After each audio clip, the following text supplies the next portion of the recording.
In fact, you can understand his pain by understanding what essentially is his confusion and his bewilderment over the actions of his chosen people. You know, bewilderment is a state of being confused, or maybe even exasperated, when the facts of a situation simply don't add up. The disrespect and disregard for his word makes no logical or intuitive sense, makes no sense to God, and frankly, even when we examine it ourselves from a minimalist point of view, we are hard-pressed to make sense of it ourselves. For example, let's take a look at Jeremiah chapter 2, verses 4 to 8. This is the words of Jeremiah. It's actually the words of God spoken through Jeremiah's lips. Hear the word of the Lord, O house of Jacob, all you clans of the house of Israel. This is what the Lord says. What fault did your fathers find in me? What fault did they find in me that they strayed so far from me? Now, these are the desperate, maybe even despondent words of any father when the father speaks, where did I go wrong? Your fathers, continuing with Jeremiah, your fathers followed worthless idols and became worthless themselves. They did not ask, where is the Lord who brought us up out of Egypt and led us through the barren wilderness, through a land of deserts and rifts, a land of drought and darkness, a land where no one travels and no one lives?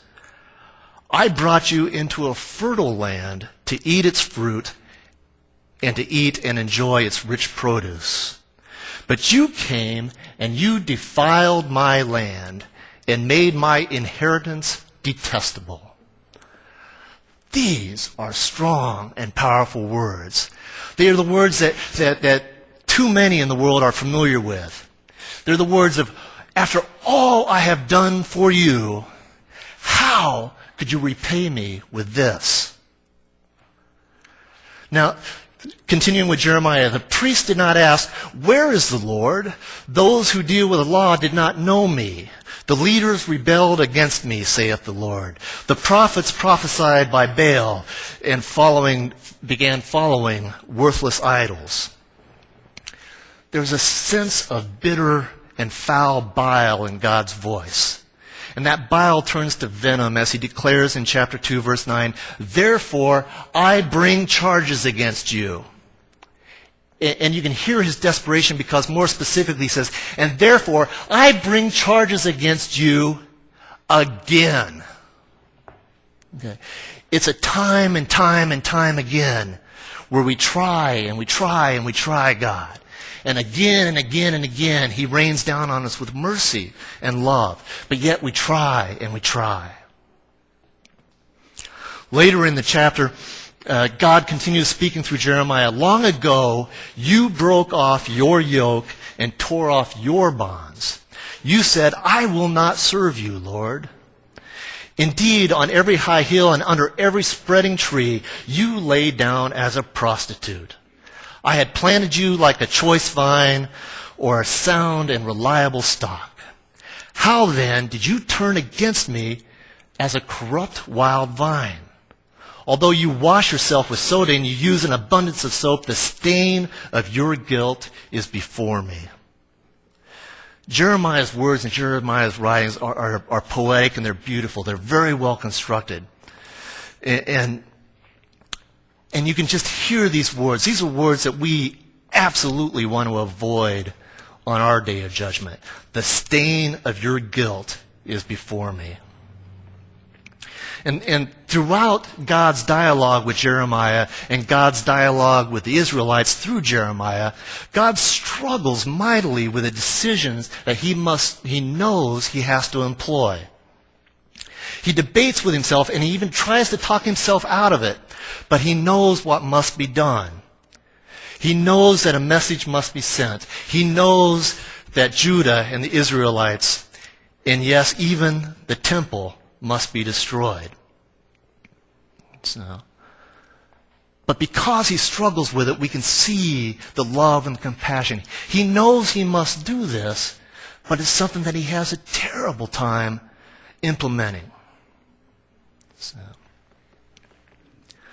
Those of us who are parents, teachers, supervisors, any of us in our social relationships knows the dilemma here.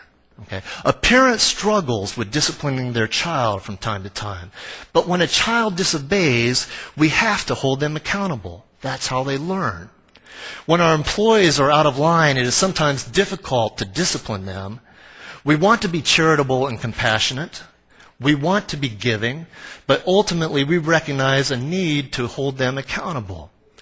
When our friends and loved ones violate the trust and the covenant bond that is friendship, at some point we have to go through the difficult process of confronting those violations and the resulting harm that those violations cause. If it does not repair,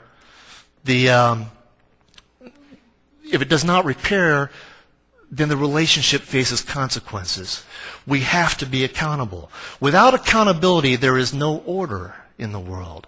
Without accountability, there is randomness and chaos. Without accountability, there can be no trust. And without trust, there can be no relationship. You don't need to self-incriminate here, but have you ever received a disconnection notice? Of course, in our younger days, some of us may have experienced disconnection notices from a utility company or in this current state of concern with the lending institutions, perhaps the threat of foreclosure on a loan or mortgage. When we receive these notices, it's easy to become angry about them. It's easy to become angry at the agency that we're dealing with, but ultimately, at least if we're honest, we recognize, albeit with a bit of reluctance, that the responsibility falls on our shoulders. Warnings and notices are generally provided, and opportunities to repair are usually given. Generally, if we accept responsibility and change the things that are at least within our control to change, we're able to reach an agreement and repair the conflict, especially if we maintain an open line of communication.